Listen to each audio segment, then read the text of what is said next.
시골에서 은행원으로 일하다가 상사의 실수로 억울하게 쫓겨난 사람이 있었습니다. 더구나 그는 누명을 쓰고 감옥까지 갔습니다.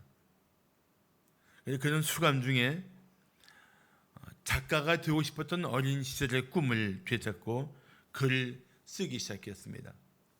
비록 누명을 쓰고 감옥에 갔지만 그 불행이 없었다면 그는 아마 유명한 작가가 되지 못했을 것입니다. 이 사람이 바로 마지막 잎새를 쓴 미국의 유명한 단편 소설의 대가 오헬리입니다. 저는 개인적으로 참 오헬리의 작품을 다 좋아합니다. 또한 스페인의 문호 세르반테스도 군대에서 장교로 복무하다가 누명을 쓰고 불명예 제대를 당했습니다. 그 일이 계기가 되어서 그는 펜을 들어 소설을 썼습니다. 그렇게 해서 세르반테스가 쓴 명작이 바로 돈키호테입니다. 인생의 고난을 어떻게 받아들이냐에 따라서 우리 삶은 큰 변화를 맞이할 수 있습니다. 다윗도 참 억울한 삶을 살았습니다. 그것도 적군이 아닌 하나님이 세우신 이스라엘 왕 사울에게 쫓겼습니다. 죄가 있어 쫓긴 것도 아니고 질투에 눈이 먼 사울에게 정말 억울하게 쫓긴 것입니다. 그래서 그는 사울과 맞서지 않고 살기 위해서 정말 죽기 살기로 피한 것이 광야입니다. 우리가 살면서 맞이하게 되는 인생의 광야는 단지 고통스러운 것이 아닙니다. 광야의 삶은 비록 힘겨운 상황이지만 한편으로 인생의 광야에는 하나님의 특별한 은혜가 항상 준비되어 있습니다. 그리고 그 광야에서도 생존할 수 있는 비결은 하나님께 있다는 사실을 우리는 깨닫게 됩니다. 중요한 것은 인생의 광야에서도 우리가 하나님을 만나고 있느냐 하는 것입니다. 하나님만 함께 하시면 광야에서도 우리는 은혜가 넘치는 삶을 살 수가 있습니다. 하나님만 함께 하시면 절망을 주는 삶의 자리에서도 우리는 소망을 품을 수가 있습니다. 오늘 본문은 십광야에 있는 하길라 산에서 다윗이 사울을 만난 이야기입니다. 다윗이 하길라 산에 숨어 있다는 소식을 듣고 사울이 정예 부대 3,000명을 이끌고 왔던 것입니다. 사울의 목적은 오직 한 가지입니다. 다윗을 죽이겠다는 것입니다.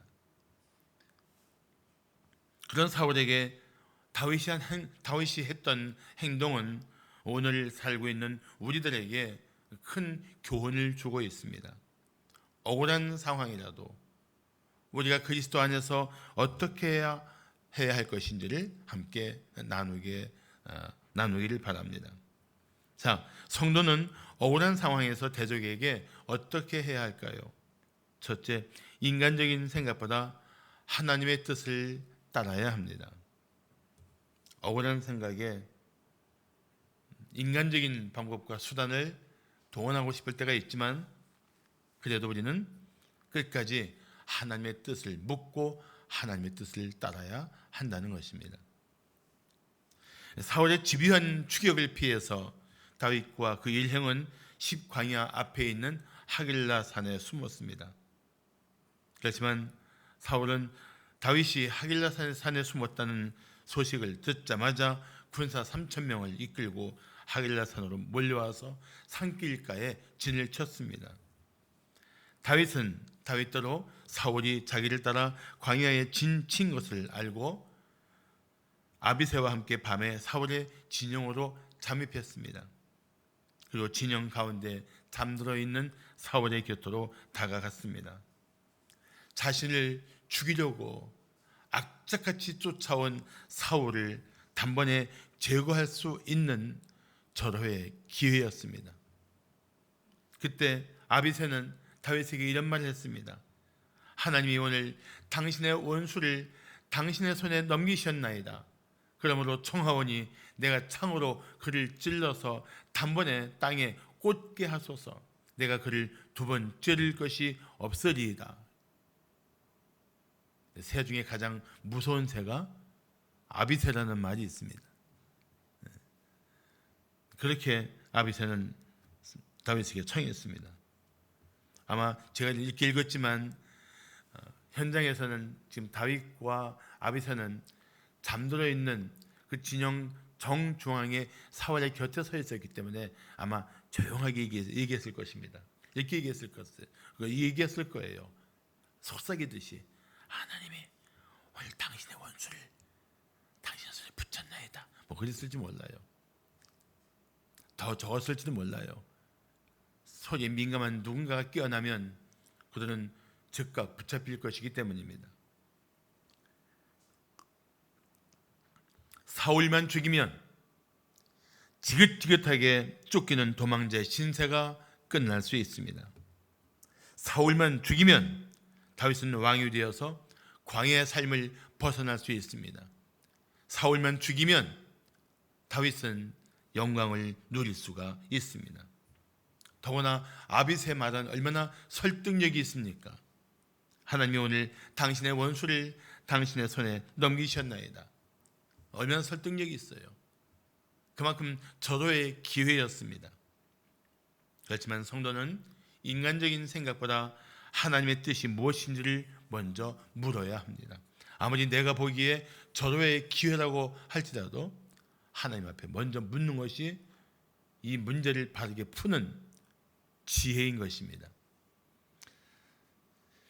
그리고 그것이 바로 하나님을 경외하는 성도다운 자세입니다. 사실 다윗의 삶의 특징은 때마다 하나님의 뜻을 물으며 살았다는 것입니다. 다윗은 정말 그런 아름다운 삶의 그런 모습들을 우리들에게 얼마나 많이 보여주고 있는지 모릅니다. 예를 들어 사무엘상 30장 8절을 보시면 다윗이 여호와께 묻자와 이르되 내가 이 군대를 추격하면 따라잡겠나이까 하니 여호와께서 그에게 대답하시되 그를 쫓아가라. 내가 반드시 따라잡고 도로 찾으리라. 그 말씀합니다. 지금 어떤 상황이냐면 다윗의 가족들과 그를 따르는 백성들의 가족이 아말렉에게 잡혀간 상황입니다. 당연히 따라가야죠. 당연히 해야죠. 그런데 그 당연한 사실 앞에서도 다윗은 하나님의 뜻을 묻고 행동합니다. 그게 다윗의 라이프 스타일이에요. 다윗의 삶의 그런 방식이 늘 그랬던 것입니다. 물론 그렇지 않았던 때도 있습니다. 다윗은 당연히 여기고 하나님께 묻지 않은 채 하나님의 기회를 다윗성으로 옮기다가 뜻하지 않은 큰 공경에 빠집니다. 사랑하는 성도 여러분, 우리가 살면서 모든 상황 속에서 사람의 생각보다 하나님의 뜻을 구하고 그 뜻을 따라야 합니다. 아무리 당연한 일이고 모든 사람이 살아가는 방식이라고 해도 주님의 뜻을 따르며 살기를 힘써야 합니다. 특히 억울한 상황일수록 마음의 평정을 잃기 쉽습니다. 그럴수록 상한 감정대로 말하고 행동하지 말아야 합니다. 그럴수록 기도하면서 하나님의 뜻을 물어야 합니다. 다윗은 흥분하여 창으로 사울을 찌를 태세인 아비새를 말렸습니다. 물론 속삭였을 거예요. 죽이지 말라. 누구든지 손을 들어 여호와의 기름 부음을 받은 자를 치면 죄가 없겠느냐. 다급하게 말렸을 거예요. 다윗이 어떤 사람입니까? 다윗은 하나님을 욕하는 골리앗을 향해서 겁없이 덤벼들어 골리앗을 무너뜨린 정말 용맹스러운 사람입니다. 그렇지만 다윗은 하나님이 기름 부어 세운 사람과는 맞서 싸우지 않았습니다. 그는 누구와 싸워야 될지를 알았고 누구와 싸우지 않으면 안 될지를 알았던 사람입니다. 하나님을 경외하는 사람은 하나님의 손에 붙들린 사람, 문제가 있을지언정 잘못돼서 나를 공격할 망정 하나님의 사람과는 싸우지 않습니다. 다윗은 그 분별력이 있었던 사람입니다. 교회 안의 성도에게 억울한 일을 당할 수도 있습니다. 그때 인간적인 방법으로 대하지 마십시오. 그렇게 세상적인 사람들처럼 똑같이 상대와 맞서지 마십시오. 그런 상황일수록 하나님의 뜻을 묻고 하나님의 사람답게 대처하십시오. 억울한 마음에 조급하게 판단하면 나중에 반드시 후회할 일을 저지르게 됩니다. 조용히 하나님의 뜻을 구하며 기도하십시오. 사람들의 부추기는 소리보다 하나님의 음성을 들으십시오. 그리고 하나님의 뜻을 따른다면 하나님이 당신이 겪는 모든 고통과 비교할 수 없는 은혜를 반드시 베풀어 주실 것입니다. 자, 성도는 억울한 상황에서 대적에게 어떻게 해야 할까요? 둘째, 보복하려는 마음보다 하나님의 심판을 기대해야 합니다.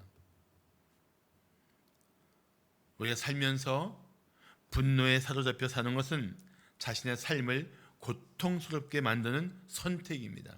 잘못된 선택입니다. 성도는 그런 삶을 단호하게 거부해야 합니다.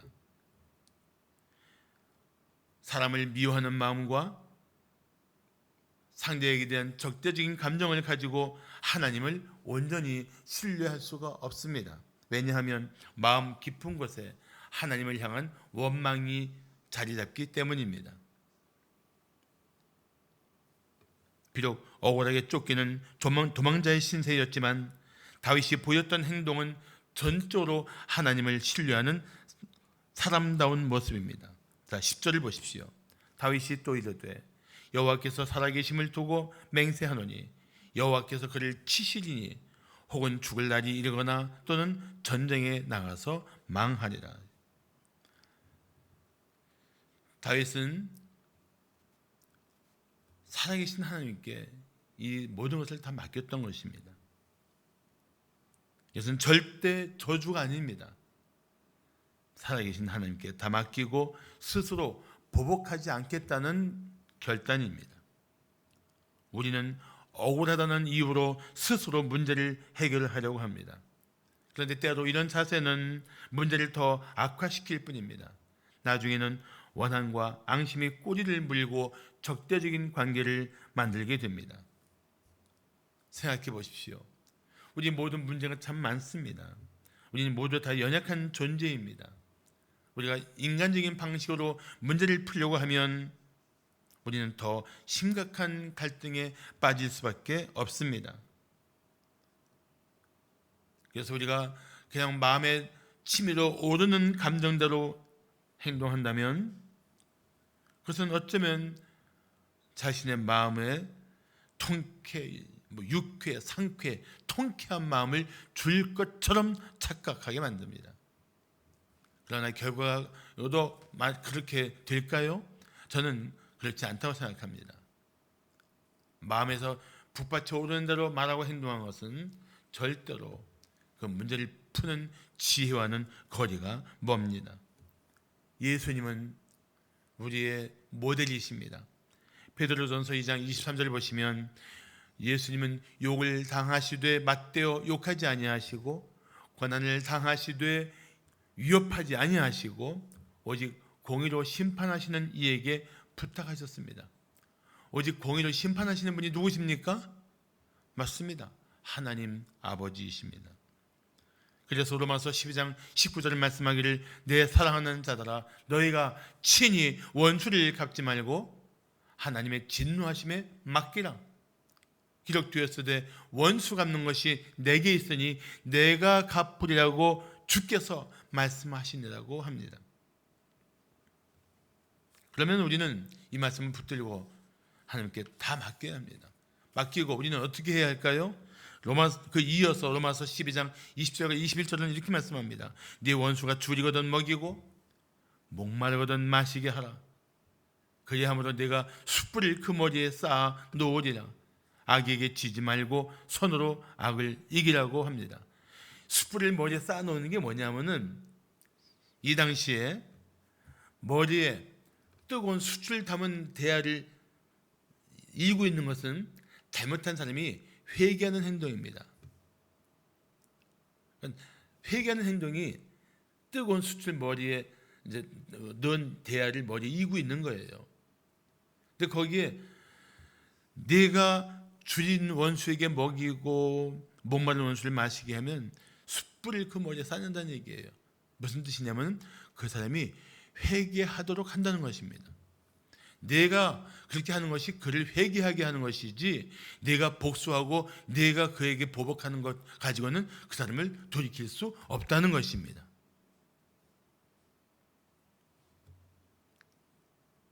그러므로 성도는 아무리 나에게 고통을 준 사람일지라도 보복하기보다는 성도다운 삶을 통해서 그가 회개하도록 힘써야 합니다. 세상 사람처럼 똑같이 악한 방식을 따르지 말고 선으로 악을 이겨야 합니다. 이것이 우리가 살아야 할 방식인 것입니다. 잠언 20장 22절 말씀하기를 너는 악을 갚겠다 말하지 말고 여호와를 기다리라. 그가 너를 구원하시리라. 또 잠언 24장 29절 말씀하기를 너는 그가 내게 행함같이 나도 그에게 행하여 그가 행한 대로 그 사람에게 갚겠단 말하지 마라. 아무리 억울해도 심판할 권세는 오직 하나님께 있습니다. 하나님께 다 맡겨야 합니다. 그래서 오늘 보면 12절은 말씀하기를 다윗이 사울의 머리 곁에서 창과 물병을 가지고 떠나가되 아무도 보거나 눈치채지 못하고 깨어 있는 사람도 없었으니 어떻게 이럴 수가 있습니까? 이렇게 그냥 퍼져 잘 수 있습니까? 그 이유는 이유가 있었어요. 이유가 있었어요. 어떤 이유입니까? 여호와께서 그들을 깊이 잠들게 하셨으므로 그들이 3,000명이 넘는 군대가 훈련받은 군대가 용맹스러운 사람들이 다 잠들어 있었기 때문이었던 것입니다. 그래서 다윗과 아비새는 사울의 진영에서 무사히 빠져나올 수 있었던 것입니다. 하나님이 다윗을 지켜주셨던 것입니다. 하나님은 다윗이 사울에게 친히 원수를 갚지 않고 하나님께 맡기신 것을 크게 기뻐하셨던 것입니다. 사랑하는 성도 여러분, 하나님을 기쁘시게 하십시오. 그러면 하나님께서 여러분을 기쁘게 하실 것입니다. 내 마음대로 살기보다는 하나님께 맡기고 사는 삶, 믿음으로 하나님께 맡기고 살 수 있는 이 삶이야말로 하나님을 기쁘시게 하는 삶이 될 줄로 믿습니다. 할렐루야. 마지막으로 성도는 억울한 상황에서 대적에게 어떻게 해야 할까요? 셋째, 성급한 해결보다 하나님의 때를 기다려야 합니다. 사실 다윗이 사울을 제거할 수 있는 기회는 이번이 이 하길라 산에서 있는 이 사건이 처음이 아닙니다. 엔기디 광야에서도 이런 일이 있었습니다. 엔기디 광야의 굴에서 다윗이 숨어 있을 때 그 숨어 있는 그 굴로 사울이 용변을 보러 들어옵니다. 한 번에 죽일 수 있는 그런 기회였습니다. 근데 다윗이 그냥 살려 보내줬어요. 옷자리만 살짝 베고 보내줬습니다. 당신이 죽을 위기에 있었다는 걸 알려주기 위해서 그렇게 해서 보냈는데 그 옷자리 벤 것도 다윗은 가슴 아파했습니다. 그리고 나중에 다윗이 사울에게 어째 나를 쫓느냐고 말할 때 사울은 울면서 이렇게 말했습니다. 다윗에게 이르되 나는 너를 학대하되 너는 나를 선대하니 너는 나보다 의롭도다. 네가 나 선대한 것을 오늘 나타냈나니 여호와께서 나를 네 손에 넘기셨으나 네가 나를 죽이지 아니하였도다라고 말합니다. 이 정도까지 말했으면 변해야 되는데 사울이 전혀 변하지 않았습니다. 안 변했어요. 그리고 또 다윗을 죽이려고 또 쫓아왔던 것입니다. 이렇게 선대했는데도 안 변했어요. 인간적으로 생각하면 도저히 변하지 않을 사람을 보면서 우리는 탄식할 수 있습니다. 어떻게 그럴 수가 있느냐 묻고 싶을 수 있어요. 그런데도 불구하고 다윗은 자세가 전혀 흐트러지지 않았습니다. 하나님이 기름 부으시는 왕을 철저히 하나님의 심판에 맡긴 것입니다. 마음이 급해지면 하나님의 때를 기다린다는 것이 그렇게 말처럼 쉽지가 않습니다.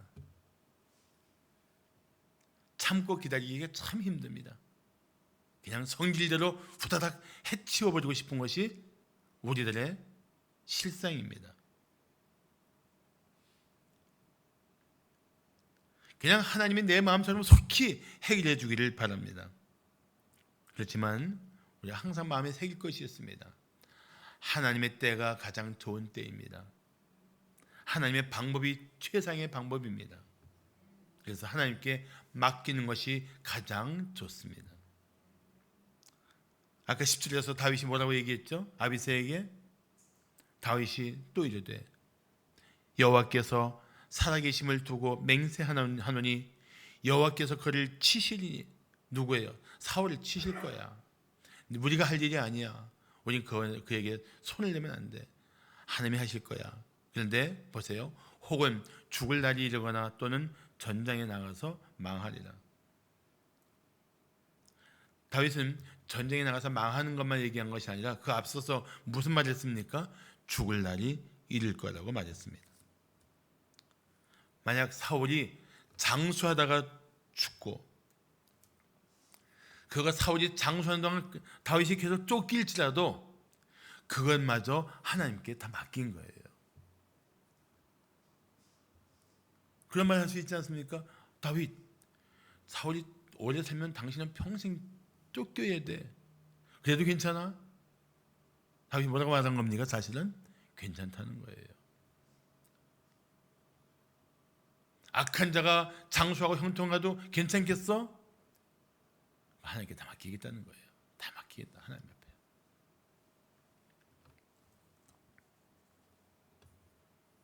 사실 나를 괴롭히던 대적들이 보란듯이 망하거나 문제가 생기면 얼마나 마음이 후련하겠습니까? 그렇지만 악한 자의 형통은 정말 일시적입니다.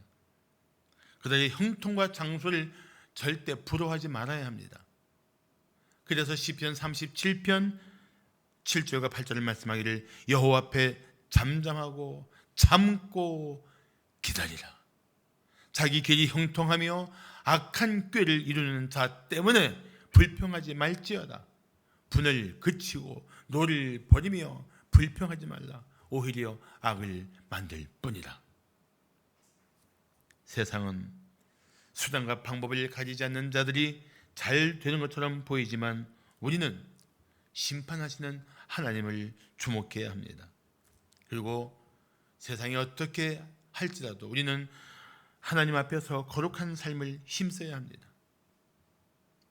결국 다윗은 사울의 진영에서 빠져나와서 건너편에 멀리 있는 산 꼭대기에 서서 외쳤습니다. 네가, 이건 여기서 네는 아브넬 말해요. 아브넬. 행한 일이 옳지 못하도다. 여호와께서 살아계심을 두고 맹세하노니 여호와의 기름 부음 받은 너희 주를 보호하지 아니하였으니, 너희 주 사울 왕을 보호하지 아니하였으니 너희는, 아브넬과 그 군대는 마땅히 죽을 자이니라.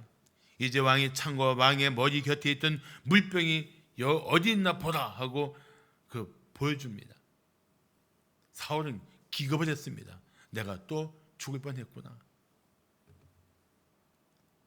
비로소 사울은 다윗의 음성을 듣고 자신의 죄를 깨닫습니다. 그리고 성경은 이렇게 말합니다. 다윗은 자기 길로, 사울은 자기 길로 돌아갔더라. 그날이 다윗과 사울이 서로를 보았던 마지막 날이었습니다. 그 후 사울은 블레셋 사람들과 전쟁하다가 죽었습니다. 그리고 다윗은 사울과 그의 아들 요나단의 죽음을 마음 깊이 슬퍼했습니다.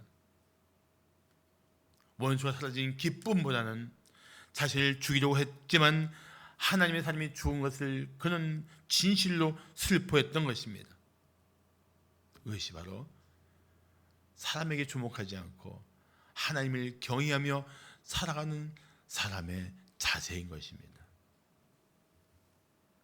그런데 그렇게 살아야 되는 우리가 나한테 좀 밉상스럽게 하고 잘못했다고 망하기를 바라고 잘못된 것을 마음으로 기뻐한다면 그게 하나님의 사람다운 자세가 되겠습니까? 결코 아닙니다. 결코 아니에요. 사랑하는 성도 여러분, 우리 모두 예수 그리스도의 보혈로 구원받은 성도입니다. 서로 사랑하고 서로 축복해야 합니다. 우리 중에 억울한 일을 당하거나 마음에 깊은 상처를 받을 수 있습니다. 그래도 나에게 상처를 준 성도는 하나님의 은혜를 입은 사람입니다. 나에게 참 가슴 아픈 행동을 한 사람일지라도 내가 용서받은 것처럼 용서해야 할 대상입니다. 우리는 영적으로 한 몸이요 한 형제 자매입니다. 원수가 아닙니다. 성급하게 억울한 사정을 풀려고 서두르지 말고 기도하면서 하나님의 도움을 구하십시오. 하나님의 때에 하나님께서 모든 것을 밝히 알게 하실 것입니다. 하나님께 맡기고 우리가 할 일은 끝까지 서로 품어주고 섬기는 것입니다. 그런 은혜가 우리 교회 안에, 우리 성도들 심령 안에 충만하기를 축복합니다. 할렐루야. 미국에서 있었던 실화입니다. 그 노예가 아주 한참 있었던 것, 미국 남부에서 있었던 실화인데, 주인의 신임을 얻은 젊은 흑인 노예가 어느 날 주인과 함께 노예시장에 나갔습니다. 노예를 살기 위해서 나간 것이죠.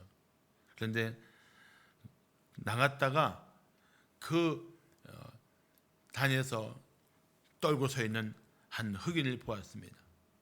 그의 잿빛 머리카락과 구부러진 등은 그가 이제 죽을 때가 된 것을 알 수 있었습니다. 그런데 그 젊은 흑인이 주인에게 그 노예를 사자고 간청을 했습니다. 워낙 그 흑인 노예를 사랑하는 주인은 그 간청을 뿌리치지 못하고 쓸모없는 노예인 것을 알면서도 그 늙은 노예를 샀습니다. 젊은 노예는 그 노예를 집으로 데리고 와서 자기 침대에 눕히고 정말 정성껏 돌봐주었습니다. 하도 정성껏 돌보니까 다른 흑인들이 보고 어떤 관계인지를 물었습니다. 너무 궁금했던 거예요. 그때 젊은 노예는 이렇게 대답했습니다. 옛날에 나를 노예로 팔아버린 내 인생 최고의 원수입니다. 그러나 예수 그리스도를 믿고 나는 원수도 사랑하게 되었습니다.